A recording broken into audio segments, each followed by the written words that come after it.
জয় গৌর, জয় নিতাই। আজ 23শে ভাদ্র 1431 ও 9ই সেপ্টেম্বর 2025 মঙ্গলবার। আজ আমি চৈতন্য চরিতামৃত পাঠ করছি। চৈতন্য চরিতামৃতের মধ্যলীলা প্রথম খণ্ড নবম পরিচ্ছেদ। শ্রী চৈতন্য মহাপ্রভুর দক্ষিণ ভারতের তীর্থ পর্যটনের শ্লোক 9 থেকে 18। নারায়ণ হে নারায়ণ,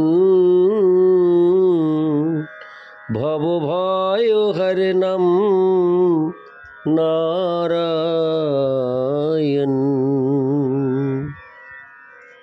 শ্লোক 9। দক্ষিণ দেশের লোক অনেক প্রকার, কেহ জ্ঞানী কেহ কর্মী পাষণ্ডী অপার। শ্লোকার্থ: দক্ষিণ ভারতে বিভিন্ন প্রকার মানুষ ছিল, তাদের কেউ জ্ঞানী কেউ সকাম কর্মী, এই রকম অগণিত পাষণ্ডী সেখানে ছিল। ইতি শ্লোক 9। শ্লোক 10।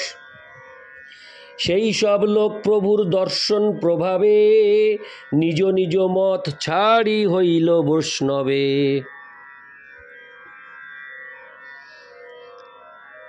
শ্লোকার্থ: শ্রী চৈতন্য মহাপ্রভুর দর্শনের প্রভাবে সেই সমস্ত লোকেরা তাদের নিজ নিজ মত পরিত্যাগ করে বৈষ্ণব হলেন। ইতি শ্লোক 10। শ্লোক 11 ও 12। বৈষ্ণবের মধ্যে রাম উপাসক সব, কেহ তত্ত্ববাদী কেহ হয় শ্রী বৈষ্ণব।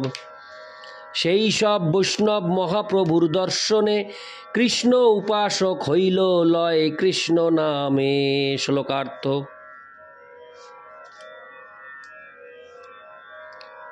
সেই সময় দক্ষিণ ভারতের বৈষ্ণবদের মধ্যে কেউ ছিলেন রাম উপাসক, কেউ তত্ত্ববাদী, কেউ শ্রী বৈষ্ণব। সেই সমস্ত বৈষ্ণবেরা শ্রী চৈতন্য মহাপ্রভুকে দর্শন করে কৃষ্ণ উপাসক হলেন এবং নিরন্তর কৃষ্ণ নাম গ্রহণ করতে লাগলেন। তাৎপর্য: শিল ভক্তি সিদ্ধান্ত সরস্বতী ঠাকুর উল্লেখ করেছেন, তত্ত্ববাদী বলতে শ্রীল মধ্বাচার্যের অনুগত বৈষ্ণবদের বোঝায়। শঙ্করাচার্যের অনুগামী মায়াবাদীদের থেকে পৃথক করার উদ্দেশ্যে মাধব বৈষ্ণবদের তত্ত্ববাদী বলা হয়।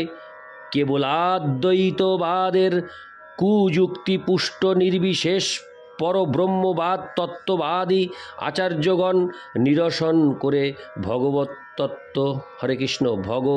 তত্ত্ব স্থাপন করেন। মাধব বৈষ্ণবগণ ব্রহ্ম বৈষ্ণব, ব্রহ্ম সম্প্রদায়ভুক্ত। সেই জন্য তারা দশম স্কন্ধে আদি গুরু ব্রহ্মার মোহিত অবস্থা স্বীকার করেন না। যেহেতু ছিল মধ্বাচার্য তার ভাগবত তাৎপর্য টিকায় ওই ব্রহ্মমোহন লীলা পরিত্যাগ করেছেন, শ্রী মাধবেন্দ্র পুরী মাধব বৈষ্ণবদের অন্যতম হয়ে তত্ত্ববাদের চরম উদ্দেশ্য প্রেম ভক্তি প্রচার করেন। গৌড়ীয় বৈষ্ণবগণ মাধব হলেও তত্ত্ববাদী সংজ্ঞা লাভ করেননি। যারা শুদ্ধ ভক্তির বিরোধী তাদের বলা হয় পাষণ্ডী। বিশেষ করে নির্বিশেষবাদী বা মায়াবাদীদের পাষণ্ডী বলা হয়। হরিভক্তি বিলাসে 1:73 পাষণ্ডীর সংজ্ঞা বর্ণনা করে বলা হয়েছে।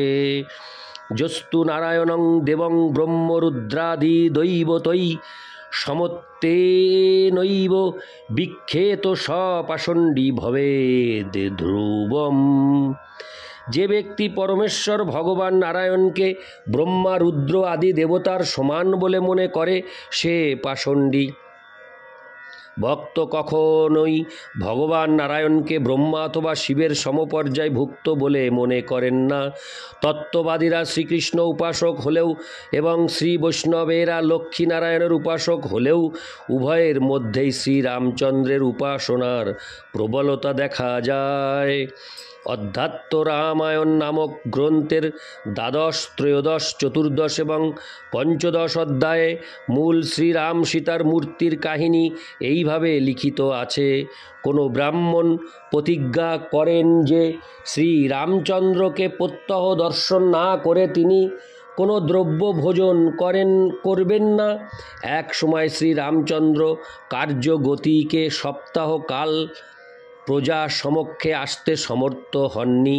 সেই জন্য রাম দর্শননিষ্ঠ ব্রাহ্মণ সেই 1 সপ্তাহ 1 বিন্দু জল পর্যন্ত গ্রহণ করেননি। অবশেষে 8 দিন পর 9ম দিবসে ব্রাহ্মণ রামচন্দ্রের দর্শন লাভ করেন। শ্রীরামচন্দ্র ব্রাহ্মণের নিষ্ঠার কথা শুনে তার প্রাসাদে রক্ষিত রাম সীতার মূর্তিযুগল সেই প্রকৃত ভক্ত ব্রাহ্মণকে দিতে লক্ষ্মণকে আদেশ দেন। ব্রাহ্মণ লক্ষ্মণের কাছ থেকে তা প্রাপ্ত হয়ে যতদিন জীবিত ছিলেন সেই বিগ্রহদ্বয়ের সেবা করেন এবং মৃত্যুকালে হনুমানকে তা দিয়ে যান। শ্রী হনুমান সেই বিগ্রহদ্বয় বহুকাল বক্ষে ধারণ করে সেবা করেন। বহুকাল পরে ভীমসেন গন্ধমাদন পর্বতে গমন করলে সেখান থেকে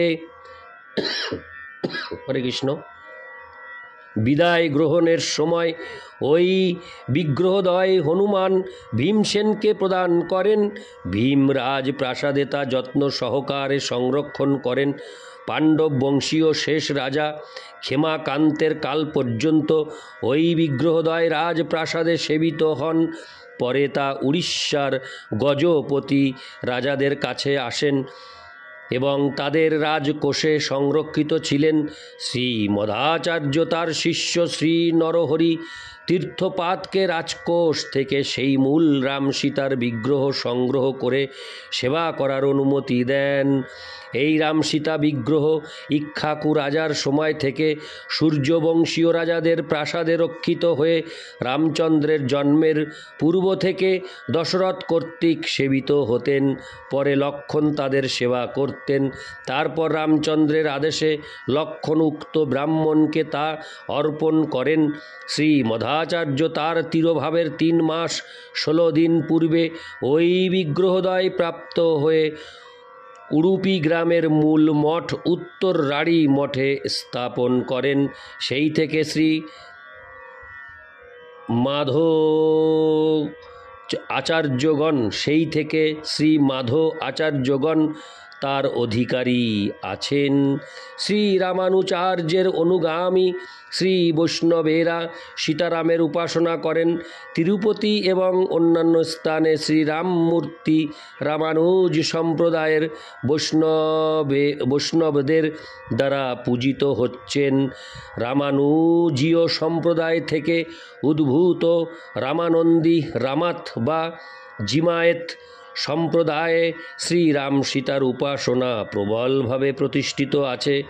রামানুজীয় বৈষ্ণবেরা শ্রীকৃষ্ণ থেকে শ্রীরামচন্দ্রের অধিক অনুগত। ইতি শ্লোক 11-12, শ্লোক 13 ও 14। রাম রাঘব রাম রাঘব রাম রাঘব পাহি মাম, কৃষ্ণ কেশব কৃষ্ণ কেশব কৃষ্ণ কেশব রক্ষ মাম। এই শ্লোক পথে পড়ি করিলা প্রয়াণ, গৌতমী গঙ্গায় যাই কইল গঙ্গা স্নান। শ্লোকার্থ: হে রামচন্দ্র, হে রঘুকুল তিলক, দয়া করে তুমি আমাকে পালন করো। হে কৃষ্ণ, হে কেশব, দয়া করে তুমি আমাকে রক্ষা করো। পথ চলতে চলতে শ্রী চৈতন্য মহাপ্রভু এই শ্লোকটি কীর্তন করতেন। এইভাবে কীর্তন করতে করতে তিনি গৌতমী গঙ্গায় উপস্থিত হয়ে গঙ্গা স্নান করলেন। তাৎপর্য: গৌতমী গঙ্গা গোদাবরী নদীর ধারা। রাজমহেন্দ্রীর অপর তটে গৌতম ঋষির আশ্রম ছিল বলে গোদাবরী নাম গৌতমী গঙ্গা। শ্রীল ভক্তি বিনোদ ঠাকুর বলেছেন যে শ্রীল কৃষ্ণদাস কবিরাজ গোস্বামী যে তীর্থ দর্শন বর্ণনা করেছেন তাতে ভৌগোলিক ক্রম নেই, তা তিনি নিজে স্বীকার করেছেন। গোবিন্দ দাসের কর্চায় যে ক্রম পাওয়া যায় তার সঙ্গে ভৌগোলিক বিবরণের সামঞ্জস্য রয়েছে। শ্রীল ভক্তিবিনোদ ঠাকুর পাঠকদের সেই গ্রন্থের ক্রম দেখে বিচার করতে অনুরোধ করেছেন। হরে কৃষ্ণ। গোবিন্দ দাসের মতে রাজমহেন্দ্রী থেকে মহাপ্রভু ত্রিমন্দে গিয়েছিলেন এবং সেখান থেকে ঢুন্ডিরাম তীর্থে যান। এই গ্রন্থের মধ্যে রাজমহেন্দ্রী থেকে মহাপ্রভু গৌতমী গঙ্গা হয়ে মল্লিকার্জুন তীর্থে গমন করেন। ইতি শ্লোক 13-14, শ্লোক 15। মল্লিকার্জুন তীর্থে যাই মহেশ দেখিল, তাহা সব লোকে কৃষ্ণ নাম লওয়াইল। শ্লোকার্থ। তারপর শ্রী চৈতন্য মহাপ্রভু মল্লিকার্জুন তীর্থে গিয়ে মহাদেবের বিগ্রহ দর্শন করেন। সেখানে তিনি সমস্ত মানুষদের হরে কৃষ্ণ মহামন্ত্র কীর্তনে উদ্বুদ্ধ করেন। তাৎপর্য: মল্লিকার্জুন শ্রীশৈল নামেও পরিচিত। এই তীর্থস্থানটি কর্নুলের 70 মাইল দক্ষিণে কৃষ্ণা নদীর দক্ষিণ তটে অবস্থিত। এই গ্রামটি উচ্চ প্রাচীর দ্বারা বেষ্টিত এবং দুইয়ের মধ্যস্থলে প্রধান দেবতা মল্লিকার্জুন শিবের মন্দির। এই শিবলিঙ্গটি জ্যোতির্লিঙ্গের অন্যতম বলে প্রসিদ্ধ। ইতি শ্লোক 15, শ্লোক 16। রামদাস মহাদেবে করিল দর্শন, অহোবল নৃসিংহেরে করিলা গমন। শ্লোকার্থ: রামদাস নামক মহাদেবের বিগ্রহ দর্শন করে শ্রী চৈতন্য মহাপ্রভু অহোবল নামক স্থানে নৃসিংহদেবের মন্দিরে যান। ইতি শ্লোক 16, শ্লোক 17। নৃসিংহ দেখিয়া তারে কইল নতি স্তুতি, সিদ্ধবট গেলা যাহা মূর্তি সীতাপতি। শ্লোকার্থ: অহোবল নৃসিংহ বিগ্রহ দর্শন করে শ্রী চৈতন্য মহাপ্রভু তাকে বহু প্রণতি এবং স্তুতি করলেন। তারপর সিদ্ধবট নামক স্থানে সীতাপতি শ্রীরামচন্দ্রের বিগ্রহ দর্শন করলেন। তাৎপর্য: এই সিদ্ধবট কুডাপা নগরের 10 মাইল পূর্বে অবস্থিত। এই স্থানটি সিধৌট নামে পরিচিত। পূর্বে এই স্থানটি দক্ষিণ কাশী নামেও প্রসিদ্ধ ছিল। আশ্রম বটবৃক্ষ থেকে এই নামের উৎপত্তি। ইতি শ্লোক হরে কৃষ্ণ। ইতি শ্লোক 17, শ্লোক 18। রঘুনাথ দেখি কইল প্রণতি স্তবন, তাহা এক বিপ্র প্রভুর কইল নিমন্ত্রণ। শ্লোকার্থ: তিনি রঘুনাথ শ্রীরামচন্দ্রকে দর্শন করে তাকে প্রণতি এবং স্তব করলেন। তখন এক বিপ্র মধ্যাহ্নে তার গৃহে প্রসাদ গ্রহণ করার জন্য তাকে নিমন্ত্রণ করলেন। ইতি শ্লোক 18। নারায়ণ হে নারায়ণ, ভবভয় হরণম নারায়ণ।